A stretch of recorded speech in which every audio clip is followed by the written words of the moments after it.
All right, so there are times where when you talk to professionals like doctors, teachers, sometimes even principals of your child's school, they might drag you to a corner and say, hey, miss or sir, they're like, oh, I suspect that there's something else going on with your child. And then they're giving like their professional opinion about your child, and maybe that they're on the spectrum. That's what they're suggesting, and they feel like that's something that you should get it checked out, right? So let's talk about this today in this video. And like, there heard of many stories where the parent would come to me and say, oh, the doctor looked at my kid for like 5 minutes and said, oh, you should get the autism diagnosis done. I feel like your child is on the spectrum, right? Just 5 minutes just looking at the kid, right? And you feel like, dude, you're judging my kid just from looking at him or her. Okay, so a recent study actually did this kind of research on autism experts. All right, so these experts aren't really speech therapists or whatever therapists. They're people who work a lot with autistic people or children. Okay, so I'll link the study right down below. By the way, my name is Ming, a speech therapist from agentsofspeech.com, and these autism experts actually got 81% of their first impressions correct. So it's actually pretty good. So obviously there are good experts, there are bad experts, there are like crazy experienced ones, there are people who literally just started working. So my tip to you is to be careful of these things and take it with a grain of salt. And you would also judge those experts with your own eyes, right? So it's just give or take. In this world, there's always like people judging other people. According to this study, it says that out of the 92% of those clinicians who thought those children were to be on the spectrum actually went on to get a diagnosis. So them saying that there is autism is quite impressive. It's 92%, right? Like just now I said 81% of the first impression is for both yes and no, according to them, right? However, 24% of those children who initially they thought they weren't on the spectrum ended up getting a positive diagnosis, right? Meaning that they are on the spectrum actually. Okay, so again, the link is down below. You can just check it out for this research paper if you're so interested in it. And I think that, yeah, there are some false negatives going on as well. Like a lot of children, they actually do not get diagnosed. And that's one of the reasons, one of the most compelling research reasons about why the number of autistic people or children are going up. And the reason is because a lot of them weren't diagnosed. They were underdetected, right? Under the radar, so to speak. Okay. So how about the other way, the false positives? And this is where a lot of the parents would be a lot more concerned. And that's what they would come to me and say, Ming, dude, this guy diagnosed my kid after 5 minutes. And I get it, right? And especially it's not a good feeling where like professionals keep on nudging you on the shoulder or whatever and telling you, hey, I think you should get it. I suspect autism, like, oh, there's something going on. Do you have a diagnosis I can look at? Your kid is creating a huge scene inside of my classroom and I need to know why, like this happens a lot, man. Like this is what I hear every day at work. Okay. So yes, professionals are wrong sometimes, right? These like teachers, doctors, whatever, even myself, I get it wrong all the time. Like, and it's fine to suspect autism, but the problem is that the way that is said to you is not fine. Okay. And it makes you feel like it's you're not well taken care of, and you feel like you're blamed, you feel like your child is not accepted, and so on and so forth, right? So all these emotional things, yes, from a professional standpoint, we should be a lot more sensitive towards how parents feel, right? And say it in a way that you would understand better. So let me tell you about the difference between a screener and an assessment, right? So there's a lot of times where the screener, that it might be like a questionnaire or from professional surveys through teachers and people who interact with the child. This kind of stuff, there's a lot over in America. There are some in Asia where I am in. And one of them is called MChat, right? Like this, or QChat or whatever. There's a lot of names there. So I'll put like a publication down below as well. You can take a look. And plus, these screeners don't really have a very strong sensitivity. And it's made like that. It's a net. It's like the top of funnel kind of thing. So what that means is it's supposed to find everyone who might have autism. And they don't want to like miss anyone. That's why they say, okay, all these people, they have a higher chance, right? So for instance, these kind of like screeners, they actually have a sensitivity of 33.1% according to a thing I'm reading off here. What does this mean for you? Okay. So look, initial impressions are initial impressions.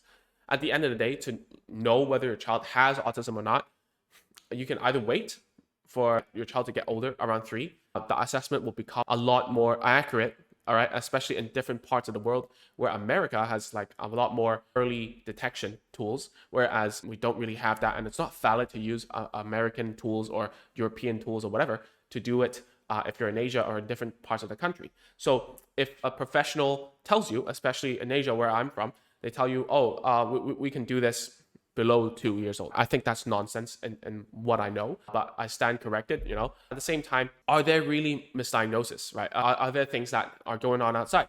And the answer is yes. I've seen it myself with my own very eyes. I've seen like children who are not supposed to be diagnosed with something and they end up with that label, right? So I've seen that with a lot, like autism. I don't know about ADHD. I'm not like medically trained. I can't do that. I see that with other types of speech disorders. I see that with tongue ties. I see a lot of these misdiagnoses, right? So it does happen, right?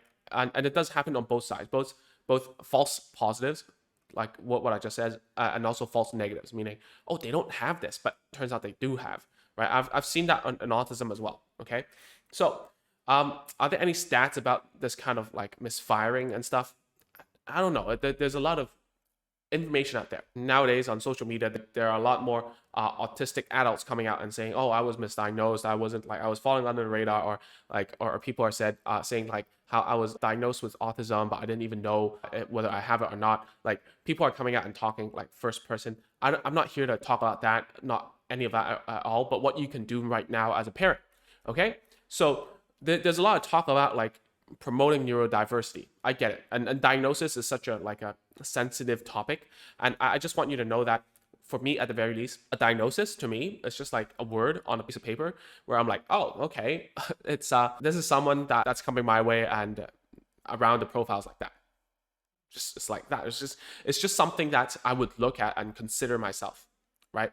And any therapist that you go to, they will always do their own research with you, talk to you, like do their own diagnosis, do their own assessments, try some therapy techniques, see if it works or not. Like all these, actually, the label itself doesn't really matter that much about the therapy, okay? Because the goals aren't going to change just because your child's diagnosis is a certain this or that, right? We don't really care. What we're trying to do is that we're trying to help your child adapt better in this world, right? That's what all therapy is about, okay? Whether your child is like neurodiverse or like have a different brain structure going on in their heads. That's what research is saying about autistic people, is that their brain structures are slightly enlarged and a little bit different, right? The wiring is a little bit different. Or it's just like plain old language delay. Your child still has to learn how to cope with these problems in order to get on with life. And what you're supposed to do here is to help them ASAP, okay? And it doesn't mean to like force our ways onto them. Like that's what a lot of people are saying right now. I think that's a little bit represented, I would say. And I don't think it's the best way to think about things, because why are we providing therapy ASAP is because your child, whether they like it or not, they will have to go through school, right?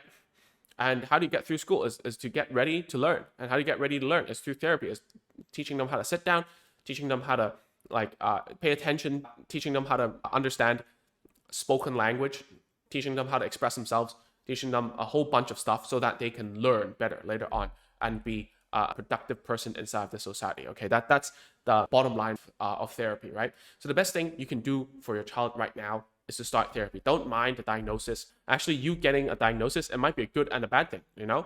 A child with a label has more resources and time and attention from schools, right? That's actually a good thing. Whether they have it or not, or to what extent, doesn't matter. You get free stuff. You know, that's how I think about it. But at the same time, yeah, the argument is that if they do have a label, it carries on forward into their whole education and life, right? And to be honest, I do have some friends that, you know, like some people who I used to know, and I realized that they actually have an autism diagnosis.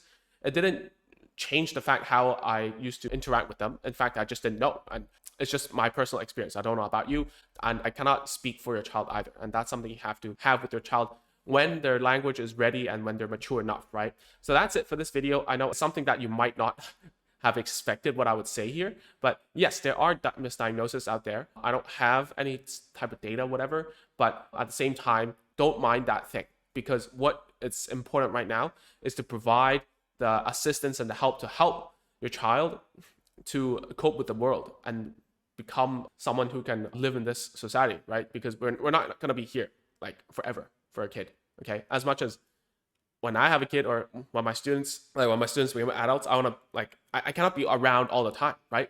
It's just impossible. So therefore, the best way is to teach them now, right? So that's it. So if you haven't, please go to agentsofspeech.com/checklist to grab a home checklist of all the tools and toys that I recommend you get when you start therapy at home. All right. So that's it. I'll see you next week. Bye-bye.